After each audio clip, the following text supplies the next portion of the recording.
बहुत से लोगों का ये प्रश्न होता है कि जो दूध थैलियों में आते हैं, क्या वो लोगों के स्वास्थ्य के लिए सुरक्षित है या नहीं। तो इसका जवाब ये होगा कि थैलियों में आने वाला दूध संदूषित क्यों नहीं होता। इसका जवाब होगा कि ये दूध जो है पाश्चीकृत होता है। पाश्चीकरण क्या है उसको समझते हैं।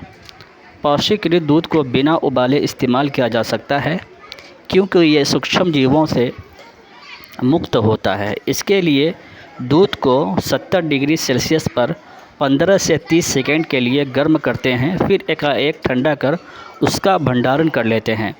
ऐसा करने से सूक्ष्म जीवों की वृद्धि रुक जाती है।